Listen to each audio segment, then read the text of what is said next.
사람이요. 자기 엄마가 30년 동안 자기 쌍둥이 동생을 예비간으로만 계산하면서 지켜봤다는 사실을 알게 되면 그 순간부터 뭘 믿고 살아야 할까요?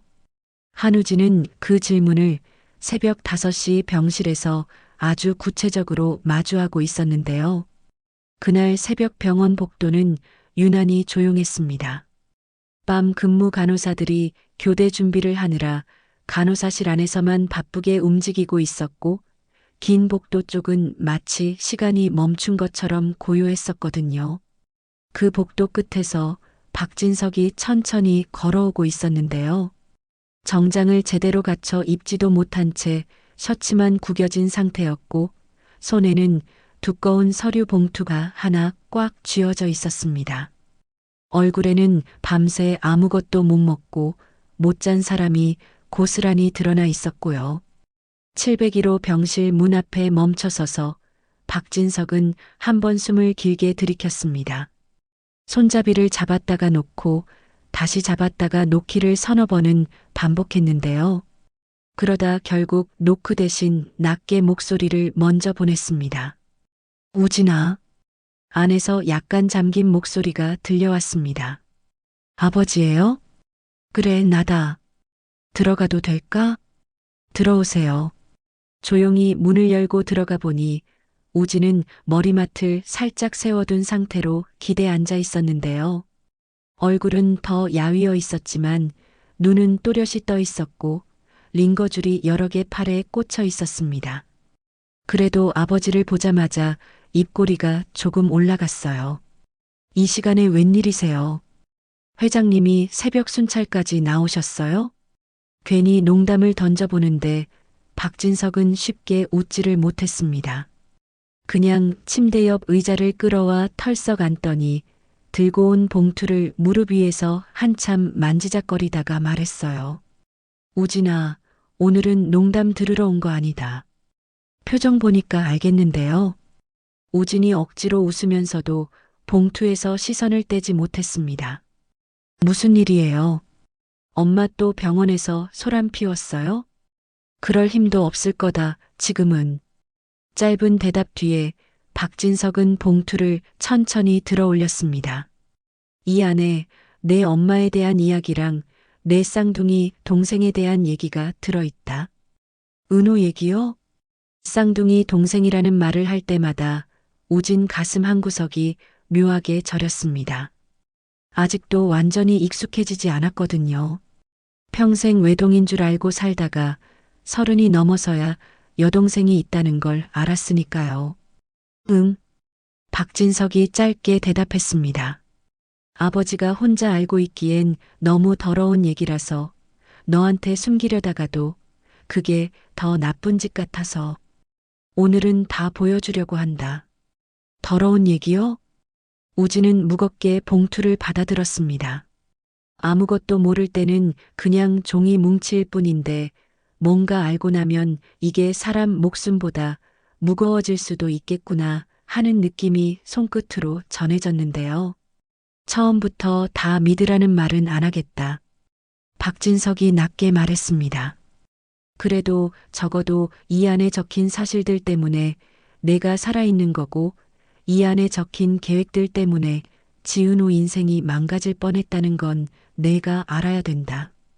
우진은 봉투를 열고 가장 위에 있는 보고서 한 묶음을 꺼냈습니다. 흰 종이 위로 검은 글씨가 또렷하게 박혀 있었는데요. 피조사자 고성희, 조사 의뢰인 박진석.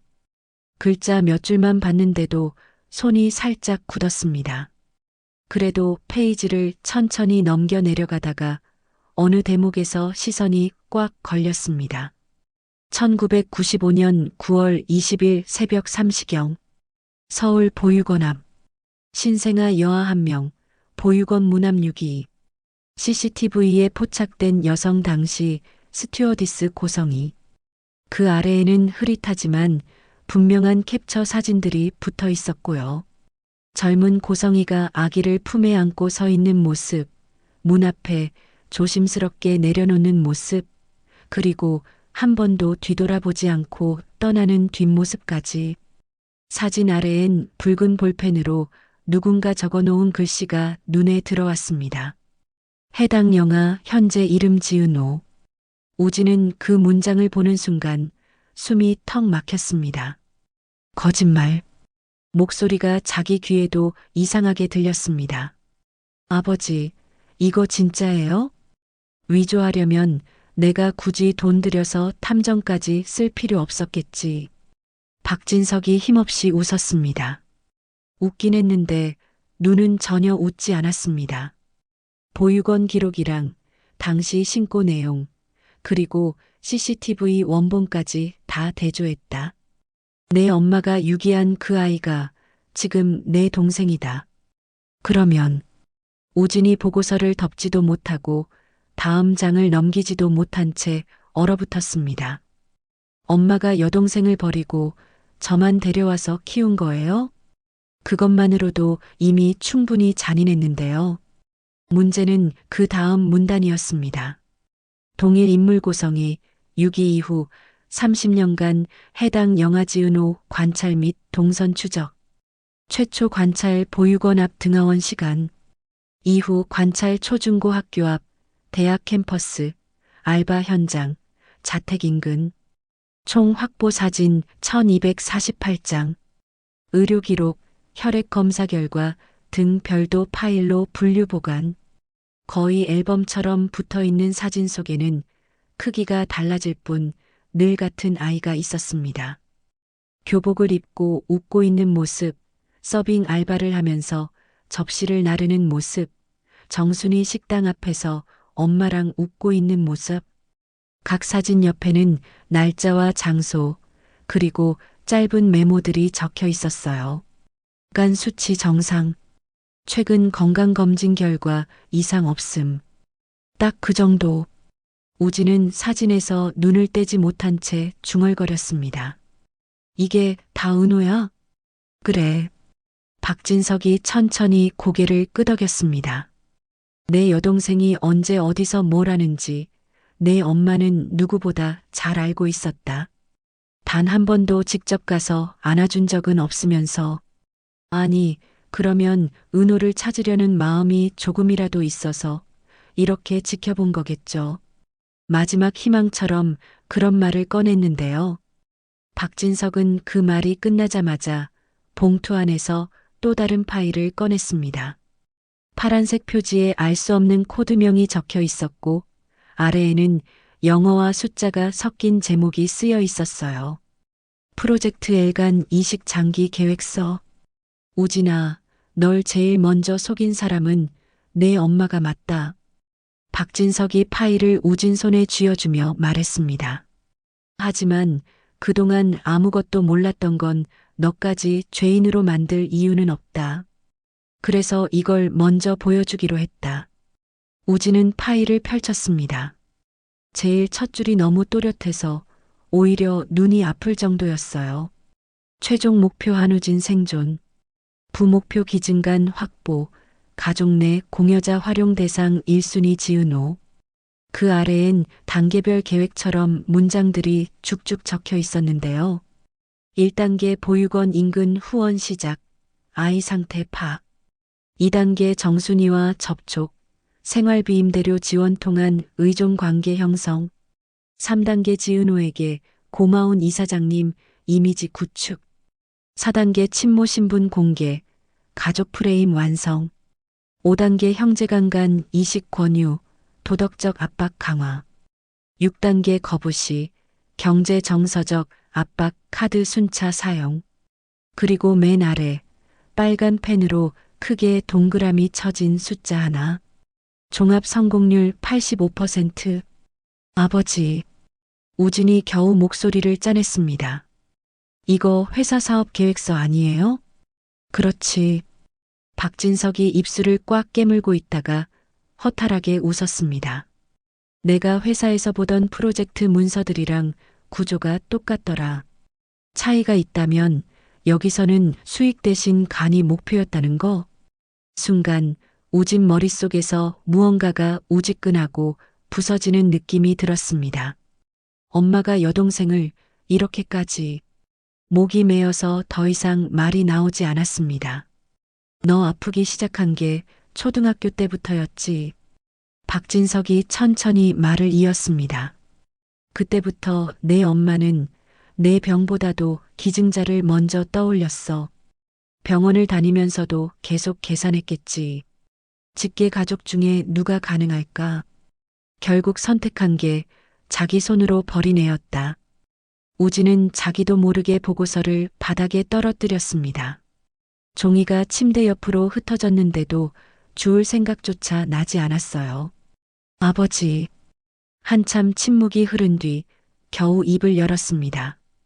저 솔직히 아직 다 이해되는 건 아니에요. 근데 하나는 확실해요. 뭔데? 이제 은호감 받고 사는 삶은 상상도 안 돼요. 그건 제가 아니라 엄마 계획대로만 살아주는 인형이 되는 거잖아요. 그 말을 듣는 순간 박진석 눈가가 벌겋게 물들었습니다. 그래. 그 말 듣고 싶어서 사실 오늘 이 얘기를 꺼낸 거다. 그는 손등으로 눈을 한번 훔치고는 애써 담담한 목소리로 말을 이었는데요. 근데 여기서 문제가 하나 생긴다. 너는 이제 너답게 살기로 결정했는데 내 엄마는 아직 그 사실을 모른다는 거. 분명 더 세게 밀어붙이겠죠. 우진이 씁쓸하게 웃었습니다. 정순이 엄마네 식당도 흔들고 은호 동생한테도 더 압박 넣고 그러겠죠. 그래서 내가 다른 길을 준비했다. 박진석은 처음으로 서류 봉투가 아닌 자기 휴대폰을 꺼냈습니다. 이 안에 해외에 있는 뇌사자간 이식 네트워크 연락처가 있다. 합법적인 기증자와 수혜자를 연결해주는 팀인데 예전에 한번 들은 적이 있어. 아무나 쓸 수 있는 건 아니고 비용도 많이 든다. 그래도 내 엄마 손 안 빌리고 널 살리려면 이 방법밖에 없더라. 뇌사자간이요? 우진 눈빛에 잠시 희망 비슷한 게 스쳤습니다. 그러면 동생은 간 안 써도 된다. 박진석이 단호하게 잘랐습니다. 단 시간이 필요하다.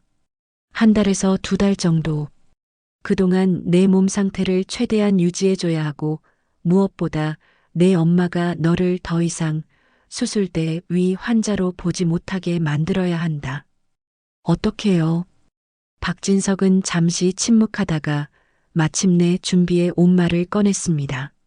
내가 여기서 죽었다고 믿게 만드는 수밖에 없다.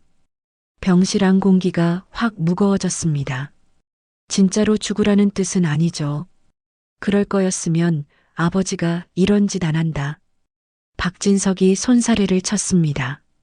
의학적으로 죽으라는 뜻이 아니라 기록상으로 눈앞에서 내 엄마 눈에는 내가 한 번 죽어야 제정신을 차릴 수도 있다. 유서 한 장과 비어있는 병실. 그 정도면 적어도 당분간은 널 더 이상 건드리지 못할 거다. 우진은 그 말을 듣고도 한참 동안 아무 대답을 하지 못했습니다. 유서. 입안에서 굴려보는데 단어가 너무 차갑게 느껴졌습니다. 엄마가 그걸 보면 끝장이겠네요. 그래야 멈춘다. 박진석은 자기 말이 얼마나 잔인한지 알면서도 그대로 밀고 갔습니다. 내 엄마는 충격을 받았다는 걸 머리로 이해해야 멈추는 사람이다. 누가 울면서 붙잡는다고 멈추는 사람이 아니고. 아버지. 우진이 고개를 들고 박진석을 똑바로 바라봤습니다. 그럼 그 유서 제가 쓰는 거예요? 초안은 내가 써올게. 내 마음이 담기게 내가 고쳐서 다시 쓰면 된다. 글씨는 무조건 내 글씨여야 하고. 알겠어요. 생각보다 빨리 대답이 나왔습니다. 본인도 놀랐는지 우진이 잠시 멍한 얼굴로 자기 입을 만져보더니 쓴웃음을 지었어요. 솔직히 겁나긴 해요. 근데 다른 누군가를 죽여야만 내가 사는 길보단 그래도 이게 조금 덜 무섭네요. 너는 아무도 안 죽인다. 박진석이 단호하게 말했습니다. 이미 30년 동안 잘 버텼다. 그러니까 이제부터는 내가 내 인생을 선택해도 된다. 그날 오후 박진석은 다시 병실을 찾았습니다. 이번에는 노란 봉투 대신 접힌 종이 한 장을 들고 있었는데요. 초안 써왔다. 마음에 안 들면 통째로 찢어버려도 된다. 우진이 종이를 받아 펴보니 맨 위에 크게 적힌 첫 줄이 눈에 들어왔습니다. 엄마에게. 그 아래에는 박진석이 밤새 뒤척이며 끄적였을 문장들이 한 줄 한 줄 적혀 있었어요. 엄마 미안해요. 저는 더 이상 엄마에게 짐이 되고 싶지 않아요. 저 때문에 다른 사람이 아프고 힘든 걸 더 이상 보고 싶지 않아요. 우진은 몇 줄 읽다가 고개를 떨궜습니다. 아버지 글인데 제 마음이랑 겹쳐서 더 이상하네요. 진짜로 마음에 안 들면 내 스타일대로 다시 쓰면 된다. 아니요, 괜찮아요. 우진은 볼펜을 들고 깨끗한 종이를 한 장 꺼냈습니다. 이 정도 문장이면 제가 더 붙이거나 빼면 될 것 같아요. 어차피 엄마한테 하고 싶은 말은 너무 많아서요. 손이 떨리는 걸 애써 참으면서 첫 줄을 따라 써내려가기 시작했습니다. 엄마에게. 글씨 하나하나에 그동안의 세월이 눌려 박히는 느낌이었는데요. 중간에 한 번씩 눈물이 뚝뚝 떨어져 잉크를 번지게 했지만 우진은 글쓰기를 멈추지 않았습니다. 엄마, 저는 엄마가 저를 사랑했다는 걸 알아요. 그래서 더 미워요. 그 사랑 때문에 제 쌍둥이 동생 인생이 값으로 계산됐다는 걸 알게 됐거든요. 어떤 문장은 박진석 초안에 없던 내용이었습니다. 이건 제가 꼭 쓰고 싶었어요. 우진이 중간에 한 번 말했는데요. 엄마가 절 미워했다면 차라리 덜 아팠을 것 같아서요. 열 몇 분쯤 지나고 나서야 우진은 펜을 내려놓았습니다. 다 썼어요. 박진석은 그 종이를 받아 처음부터 끝까지 읽어내려갔고 마지막 줄까지 다 보고 난 뒤 한참을 말이 없었습니다. 내가 썼다고 내 눈에 찍혀 있네. 그래요? 그래. 내가 쓴 것보다 훨씬 정직하다. 박진석은 유서를 조심스럽게 접어 봉투에 넣고 침대 머리맡 서랍 안에 넣어두었습니다. 오늘 밤 12시쯤에 오겠다. 오늘이요? 시간이 많지 않다. 간호사들 교대 시간 맞춰서 움직여야 티가 덜 나니까. 그때 비상계단으로 내려가서 바로 옮길 거다. 어디로요? 파주 쪽 작은 병원. 오래 알고 지낸 형이 운영하는 데가 있다. 거기서는 내 이름도 바꿔서 기록할 거고 내 엄마가 웬만해서는 찾아내지 못할 거다. 우진은 잠시 눈을 감았다가 떴습니다. 아버지. 응. 오늘 밤 지나면 저는 공식적으로 죽은 사람 되는 거네요. 종이 위에서만. 박진석이 확실하게 못 박았습니다. 종이 위에서 한 번 죽어줘야 내 진짜 인생이 다시 시작될 수 있다. 우진은 그 말을 새겨들었습니다. 겁이 나면서도 이상하게도 아주 조금은 가벼워지는 느낌이 있었습니다. 그 사이 서울 다른 한편 햇살이 막빌라 단지 위로 비스듬하게 내려오기 시작한 오전, 지은호는 이지혁 차 조수석에 앉은 채 손을 꽉 쥐고 있었습니다. 손 더 꽉 쥐면 손가락 부러지겠는데요. 이지혁이 슬쩍 농담을 던졌습니다. 그럼 어쩌겠어요. 오늘 가서 세상에서 제일 듣기 싫었던 말들을 제가 직접 꺼내야 하는 날인데, 그래도 오늘 하고 나면 계속 묵혀놓은 것보단 낫지 않을까요? 이지혁이 조심스럽게 물었습니다. 은호 씨, 솔직히 말하면 그동안 이사장님 집 드나들면서 마음속으로 몇 번이나 이 집 불 다 꺼버리고 싶다 생각했을 것 같은데. 한 번이요? 수백 번 했죠. 지은호가 씁쓸하게 웃었습니다. 근데 항상 마지막에 멈췄어요. 그래도 우진 오빠 엄마인데 그래도 나 낳아준 사람이래 이 생각 때문에. 그 말 끝에 목이 조금 잠겼습니다. 오늘은요. 그 생각에서 좀 벗어나 보려고요. 그래요. 이 지역이 고개를 끄덕였습니다. 그럼 난 오늘 은호 씨 편에서만 움직일게요. 이사장님 표정이 어떻든 눈빛만 보내면 내가 대신 나쁜 말 해줄게요. 선배가 대신 화내주면 이사장님이 더 상처받을 것 같은데요. 그럼 좋고요. 둘이 잠깐 웃고 있는 사이 차는 어느새 고성의 빌라 앞에 멈춰 섰습니다.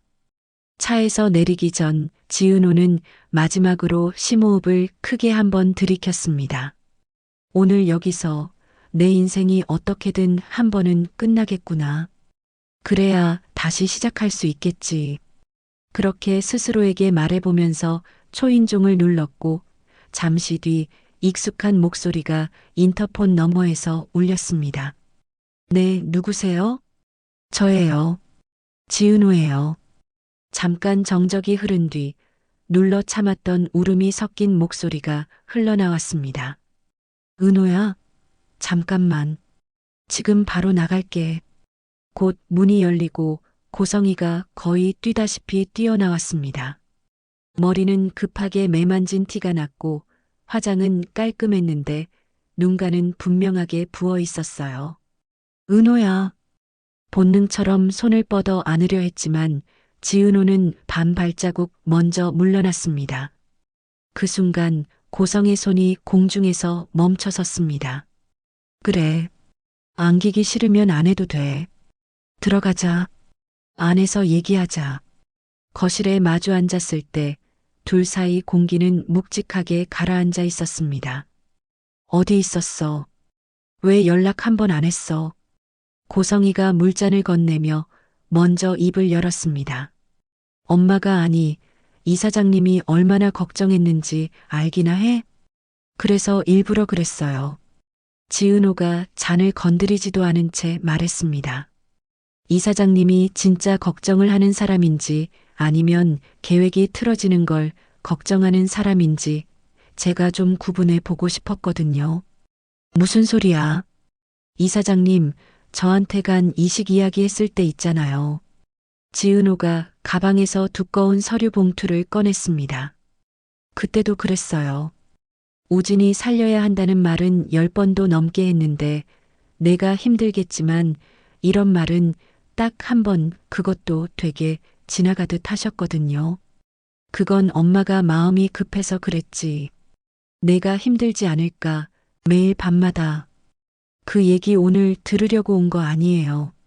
지은호가 봉투를 탁 테이블 위에 내려놓았습니다. 오늘은요. 이사장님이 저한테 뭘 했는지 그거 확인하러 왔어요. 뭘 했다고. 이사장님이 잘 아시잖아요. 지은호가 봉투를 열어 서류 묶음을 꺼냈습니다.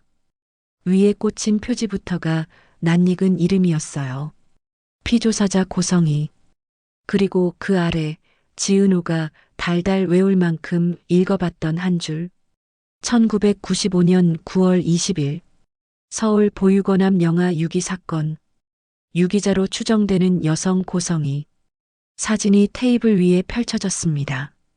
젊은 고성이가 아기를 안고 서 있는 모습, 문 앞에 아기를 내려놓는 순간, 그리고 뒤돌아보지 않고 가는 뒷모습, 고성이 얼굴이 순식간에 하얗게 질렸습니다. 이걸 어디서 알아야 할 사람한테 들었어요. 지은호가 차분하게 대답했습니다. 목소리는 오히려 더 조용했는데 그래서 더 무서웠습니다. 근데 이건 아직 시작에 불과하더라고요. 그녀가 또 다른 파일을 꺼냈습니다. 파란색 표지에 떡하니 찍힌 제목. 프로젝트 엘간 이식 전략 계획서. 이게 진짜였어요. 제가 결국 이 집까지 들어와서 엄마라고 부르게 된 이유가 고성의 손이 덜덜 떨렸습니다. 굳이 감추려고 해도 손등 핏줄이 그대로 드러나고 있었어요. 그건 그냥 내가 어디서 어떻게 사는지 걱정돼서.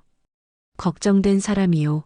보육원 앞에서 제 신상 기록 떼와서 서랍에 쌓아두고 제 혈액형, 간 상태, 병력까지 파일로 만들어뒀을까요? 지은호가 파일 안쪽 장을 확 펼쳐 보였습니다. 대상자 지은호 형제 강간, 이식 적합 가능성 매우 높음. 장점 젊고 건강 간 회복 빠를 것으로 예상. 그 밑에 빼곡하게 적힌 단계별 전략. 정순이와 접촉 생활 비임대료 지원. 지은호, 이사장님에 대한 호감도 상승 유도. 너 없으면 오빠 죽는다 프레임 강화. 한 줄, 한 줄이 칼처럼 꽂혔습니다. 이사장님. 지은호가 일부러 엄마라는 말을 쓰지 않으려고 입술을 꽉 깨물었습니다. 제가 혹시라도 개였나요? 무슨 소리야, 그게. 아니, 사람이면 이렇게까지 계산하진 않잖아요. 지은호가 허탈하게 웃었습니다. 30년 동안 제가 어디서 뭘 먹고 자라고 있는지, 제 간이 얼마나 멀쩡한지 사진까지 찍어서 모아둔 사람인데요. 그게 사랑이에요?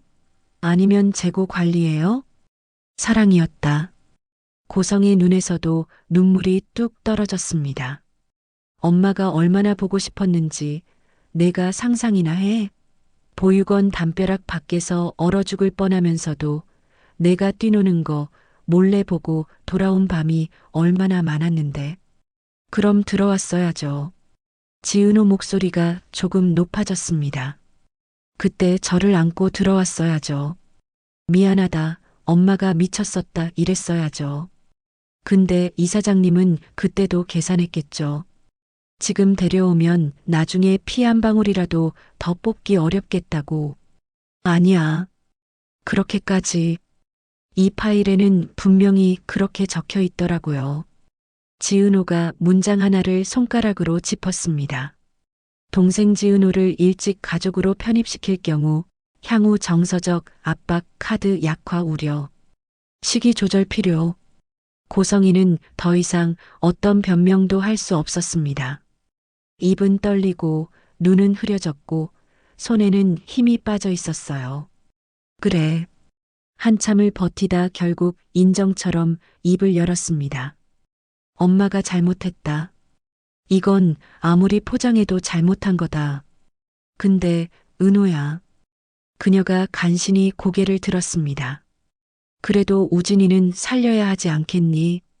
그러니까요. 지은호가 눈을 감았다가 떴습니다. 제가 이 집에 다시 들어온 이유가 딱 거기까지였어요. 그래, 쌍둥이 오빠면 내 간 조금 떼어줘도 되지 않을까? 이런 생각까지 했었어요.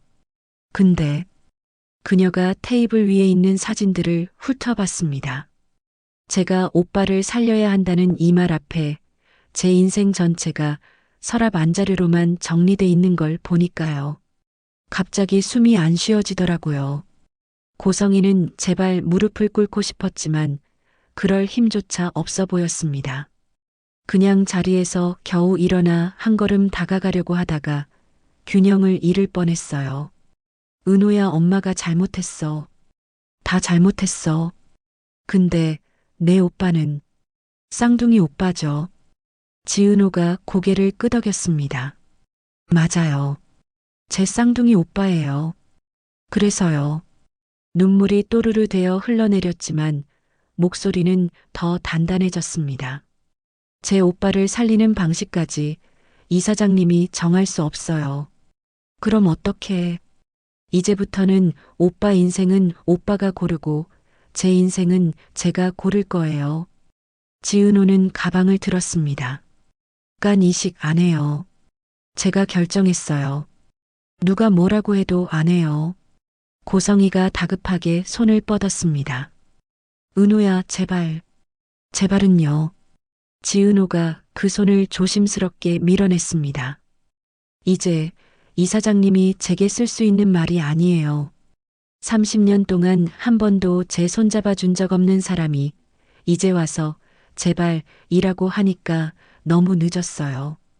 그래도 우진 오빠는 다른 방법으로 살릴 거예요. 지은호가 뜻밖의 말을 꺼냈습니다. 이사장님이 모르는 방법도 있거든요.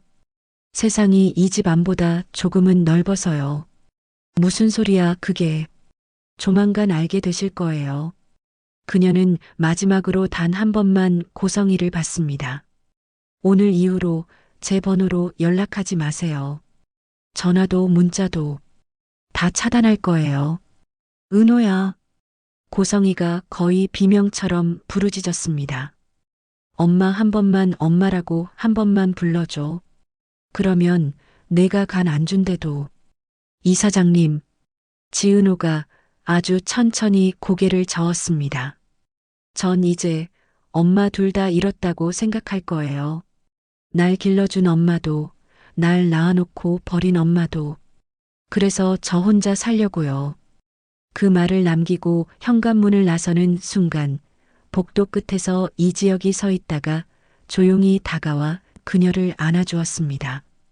끝났어요. 지은호가 그의 품 안에서 속삭였는데요. 정말 끝났어요. 아니요. 이지혁이 조용히 답했습니다. 이제 시작하는 거예요. 쌍둥이 여동생 지은호 인생이 이제야 제대로 시작하는 거죠. 바로 그 시각쯤 병원 701호. 밤이 깊어질수록 병실 복도는 더 조용해졌고 우진은 침대에 앉아 여행 가방 하나를 다시 확인하고 있었습니다. 환자복 위에 가벼운 점퍼를 걸쳐 입었고 그의 시선은 베개 위에 올려둔 봉투로 자꾸 돌아갔습니다. 엄마에게. 짧은 네 글자가 마치 쇳덩이처럼 가슴 위에 눌려있는 느낌이었는데요. 그래도 이게 은호 지키는 방법이다. 그 생각을 계속 되뇌면서 시간을 버티고 있을 때 문을 두드리는 소리가 조심스럽게 들렸습니다. 우진아, 들어오세요. 문이 열리자 박진석이 먼저 들어왔고 그 뒤로 모자를 푹 눌러 쓴 박성재가 살짝 고개를 내밀었습니다. 야, 쌍둥이 오빠. 성재가 낮게 웃으며 인사를 건넸습니다. 오늘부터 너 유령이래. 형이 그런 식으로 말하니까 더 무섭거든요. 우진이 헛웃음을 지었지만 그 말이 조금 도움이 되긴 했습니다. 긴장이 살짝 풀렸거든요. 가방 다 챙겼지? 박진석이 주변을 둘러본 뒤 베개 위 봉투를 들어 올려 살펴봤습니다. 이건 여기 놔두고 가자. 정말 엄마가 믿을까요? 네 글씨로 쓴 유서에 비어있는 침대까지 봤는데도 안 믿으면 그땐 그 사람도 사람이 아닌 거다.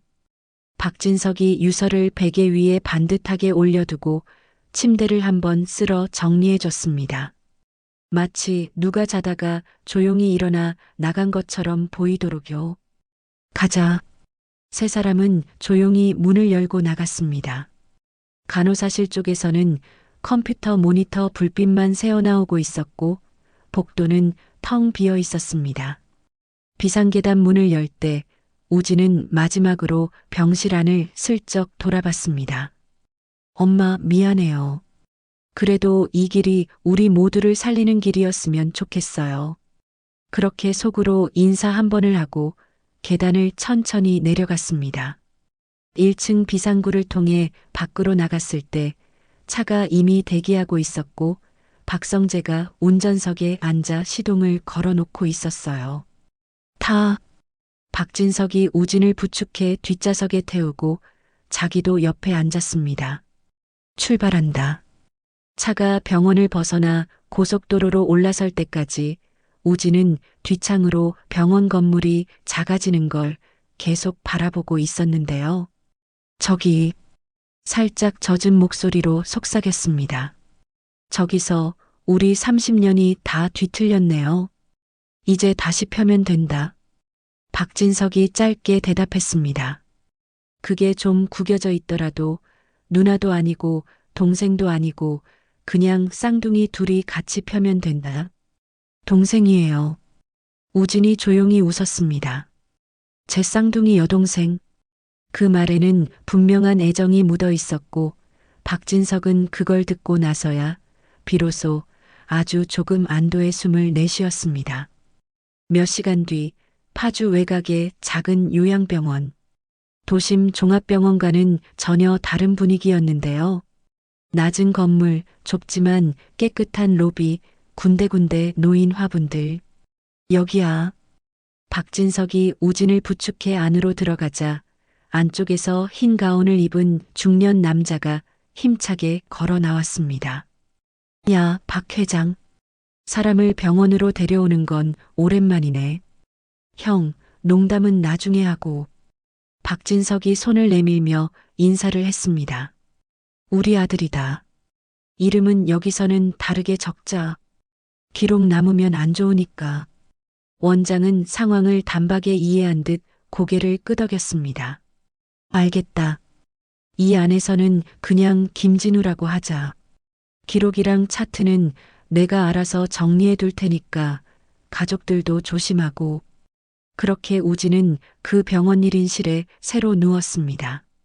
창밖에는 조용한 동네 풍경이 보였고 병실 안은 생각보다 넓고 정갈했는데요. 여기가 한동안 제 집이네요. 우진이 천장을 보며 중얼거렸습니다. 나쁘지 않다. 조용하고 조용한 게 좋은 거야. 박진석이 침대 옆 의자에 앉으며 말했습니다. 이제 한동안은 외부 소식도 최소한으로 들을 거다. 내 엄마가 어떤 난리를 치든 여기까지 소문 안 들어오게 막을 거고. 엄마. 우진이 입술을 깨물었습니다. 알면 미쳐버리겠죠. 한 번쯤은 미쳐봐야 된다. 박진석 눈빛이 잠시 차갑게 변했다가 금방 다시 누그러졌습니다. 그동안은 우리가 미쳐 있었으니까. 우진은 그 말에 대꾸 대신 조용히 고개를 끄덕였습니다. 그 무렵 서울의 고성이. 지은호가 문을 나가고 얼마 지나지 않아 고성이는 더 이상 그 자리에 앉아 있을 수가 없었습니다. 테이블 위에 널려 있는 파일들, 30년 동안 감춰두었던 기록들, 그리고 마지막에 들은 딱 한 문장. 쌍둥이 오빠는 다른 방법으로 살릴 거예요. 그 말이 자꾸 머릿속을 맴돌았습니다. 다른 방법이 뭐야? 무의식 중에 중얼거리다가 갑자기 어떤 불길한 생각이 스쳐 지나갔습니다. 설마. 그 생각이 떠오르는 순간 고성이는 거의 뛰다시피 차 키를 집어들고 집을 나섰습니다. 우진이한테 가야 돼.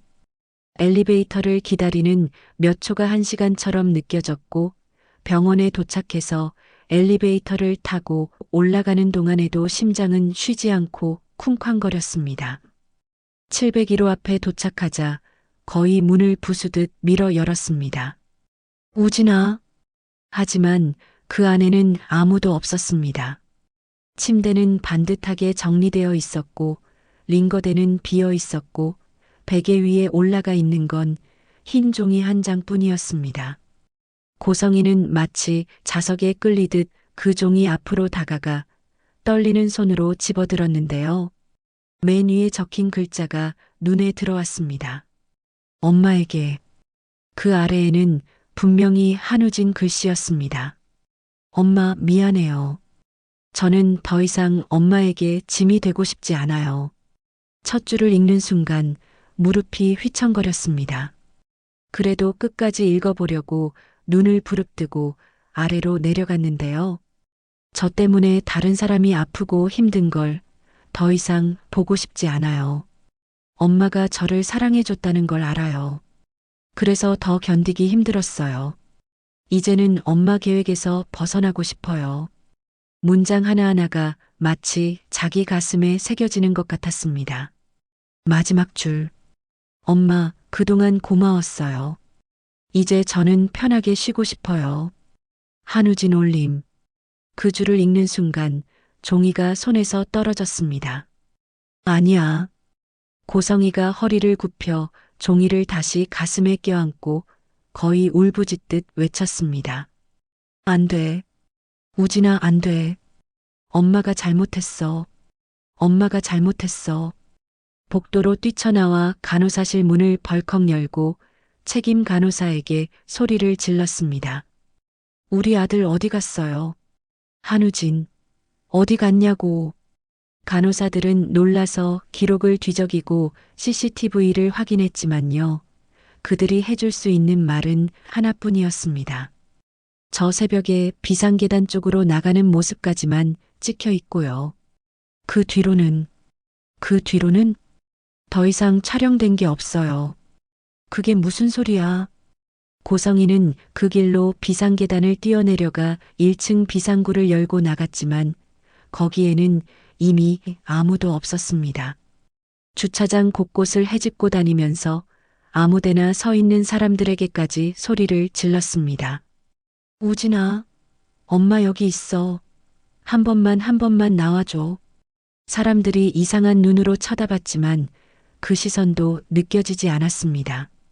누군가 경찰을 부르려다가도 결국 말았고 한참을 울어대던 고성이는 결국 바닥에 주저앉아 구겨진 유서를 다시 펼쳐 가슴에 안고 오열했습니다. 그날 하루 종일 그녀는 서울 시내를 거의 뒤집었습니다. 우진이 자주 가던 한강 둔치, 카페, 친구들 집, 예전에 같이 갔던 영화관 근처까지 어디에도 한우진은 없었습니다. 밤이 되어 집으로 돌아왔을 때 거실 불은 꺼져 있었고 소파에 앉아있던 박영나가 조용히 물었습니다. 우진 오빠 결국 못 찾았어요? 고성이는 고개를 천천히 저었습니다. 영나야. 알아요. 영나가 그녀를 똑바로 보며 말했습니다. 엄마가 뭘 했는지 조금은 알고 있었어요. 그래서 언젠가는 이런 일이 터질 거라고 생각하긴 했는데요. 그게 무슨... 엄마, 이제라도 알았으면 좋겠어요. 영나는 씁쓸하게 웃었습니다. 우진 오빠 인생도 지은호 언니 인생도 엄마 계획대로 움직이는 인형이 아니었다는 거. 그 말을 남기고 방으로 들어가 문을 닫았습니다. 거실에 혼자 남은 고성이는 다시 한번 유서를 펼쳐들고 소파에 주저앉았습니다. 엄마 계획에서 벗어나고 싶어요. 그 문장을 손가락으로 따라가다가 결국 고개를 떨궜습니다. 그래, 너라도 벗어나야지. 하지만 입으로 그렇게 말하면서도 마음 한구석에서는 아직도 어떤 집착이 완전히 꺼지지 않은 듯 꿈틀거리고 있었는데요. 기증자가 다른 사람이라면? 그래도 값만 받으면 다시 데려올 수 있지 않을까? 그 생각이 스스로도 끔찍하다는 걸 알면서도 쉽게 떨쳐지지가 않았습니다. 며칠이 흘렀습니다. 파주의 작은 병원에서 우진은 조금씩 몸을 추스르고 있었는데요. 먹는 것도 조심조심, 걷는 것도 조금씩 늘려가면서 하루하루를 버티고 있었습니다. 그날 아침 병실 문이 조심스럽게 열리더니 박진석 얼굴이 먼저 들어왔습니다. 컨디션은? 똑같아요. 안 죽고 안 건강하고. 우진이 장난처럼 말했습니다. 아버지는요? 나는 내 엄마한테 전화 폭탄 맞고 밤마다 욕먹고 덕분에 멘탈 단련 잘 되고 있다. 둘이 그렇게 대화를 주고받고 있을 때 밖에서 또 다른 노크 소리가 들렸습니다. 저 들어가도 돼요? 익숙하면서도 들뜬 목소리였습니다. 문이 열리자 지은호가 조심스럽게 고개를 내밀었습니다. 그 뒤에는 이지혁이 함께 서 있었고요. 은호야. 우진이 거의 반사적으로 침대에서 일어나려다가 배를 붙잡고 다시 주저앉았습니다. 어디가 누워 있어. 지은호가 후다닥 달려와 그를 붙잡았습니다. 간 떨어지는 줄 알았잖아요. 우진은 여동생을 보는 순간 눈물이 먼저 났습니다. 너 안 다쳤지? 다친 사람처럼 보여요? 지은호가 팔을 휙휙 흔들어 보였습니다. 그 집에서 나올 때 제 자존심만 좀 찢어졌지 몸은 멀쩡해요. 둘은 웃으면서 울었고 울면서 웃었습니다.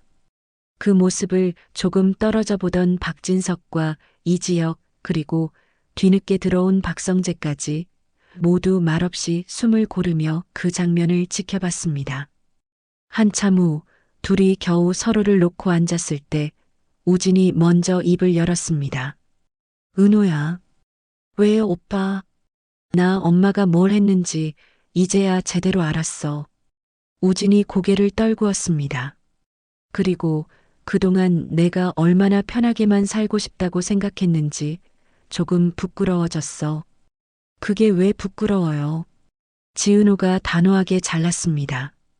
오빠는 아픈 사람이었고 나는 건강한 사람이었는데 아픈 사람이 살고 싶다 생각하는 게 뭐가 잘못이에요. 그 살고 싶은 마음 때문에 너를 너무 쉽게 기증자로 떠올렸던 것 같아서 우진이 솔직하게 말했습니다. 엄마가 그런 말할 때도 마음 한구석에서는 그래도 쌍둥이 동생이니까 이런 생각을 했던 것 같아서 그 생각은 오빠 잘못 아니에요. 지은호가 고개를 저었습니다. 그 생각을 넣어준 게 누군데요? 오빠도 피해자예요. 우리 둘 다. 그 말이 떨어지자 박진석이 조용히 끼어들었습니다. 그래. 그래서 이제부터는 둘 다 피해자 놀이 그만하고 각자 자기 인생 다시 짜보자. 그는 손을 모으고 네 사람을 번갈아 봤습니다. 자, 정리해보자. 아버지, 또 회의 시작이에요? 박성재가 웃으면서 받았고 박진석은 피식 웃었습니다. 이게 아마 우리 가족 역사상 제일 중요한 회의일 거다. 첫 번째 안건은 그가 우진을 가리켰습니다. 우진이 이제부터는 엄마가 아니라 오빠 본인이 자기 생존 방식을 결정한다. 간 이식도 재활도 엄마 허락 안 받고 진행한다. 동의하지? 우진이 천천히 고개를 끄덕였습니다. 네, 동의해요. 두 번째 안건. 이번에는 지은호를 보았습니다. 지은호, 앞으로 누구한테도 예비간 취급받지 않는다. 누가 그런 말 꺼내면 나한테 바로 보고한다. 그 사람이 누구든. 회장님이셔도요? 지은호가 일부러 장난스럽게 물었고 박진석은 멈칫했다가 웃었습니다. 그땐 지혁 씨한테 먼저 말해라. 내가 정신 차리게 한 대 쥐어받게. 이지혁이 당황해서 손을 저었습니다. 에이, 제가 어떻게 회장님을. 필요하면 해도 된다. 잠깐 웃음이 돌았지만 금방 다시 진지해졌습니다. 세 번째 안건이다. 박진석이 숨을 한번 골랐습니다. 오늘 오전에 연락이 왔다. 모두의 시선이 동시에 그의 손에 들린 휴대폰으로 쏠렸습니다. 기증자 후보가 한 명 나왔다. 나이랑 조건이 너랑 꽤 맞는다더라, 우진아. 정말요? 우진이 눈을 크게 떴습니다. 그럼 아직 확정은 아니다. 추가 검사랑 여러 절차가 남아있다. 그래도 박진석이 아주 천천히 말했습니다. 가능성이 생겼다는 정도는 말해줄 수 있을 것 같아서 우진 눈에 눈물이 다시 차올랐습니다. 살 수 있는 거예요, 그럼. 진짜로. 그렇다고 또 죽겠다 소리 나오면 혼난다. 지은호가 우진 손을 꽉 잡았습니다. 오빠, 이제부터는요. 누가 뭐라 그래도 우리 둘이 같이 살기로 약속해요. 우진이 그 손을 꼭 쥐었습니다. 응, 약속할게. 쌍둥이 동생이 늘 곁에 있는데 내가 어디 가겠냐. 정말 남매 티는 그럴 때만 나요. 지은호가 웃으면서도 눈물을 닦았습니다. 어쩜 그렇게 웃기면서 눈물 나게 말해요. 박성재가 그 모습을 보며 툭 한마디 거들었습니다. 이제 보니까 둘이 눈매가 진짜 똑같다. 오빠 버전, 여동생 버전. 나도 그 생각했는데. 이지혁도 고개를 끄덕였습니다. 쌍둥이라고 하니까 괜히 더 그렇게 보이네. 그렇게 잠깐 웃음이 돌다가 방 안 공기는 다시 조금 무거워졌습니다. 박진석이 마지막 안건을 꺼냈기 때문이었습니다. 마지막이다. 그는 말끝을 잘랐다가 다시 이어갔습니다. 수술이 잘 끝나고 우진이가 일어나면 그때 고성희한테 이 사실을 알릴 거다.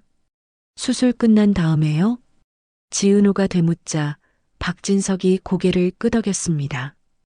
그래야 그 사람 손으로 우리 계획이 망가지지 않는다.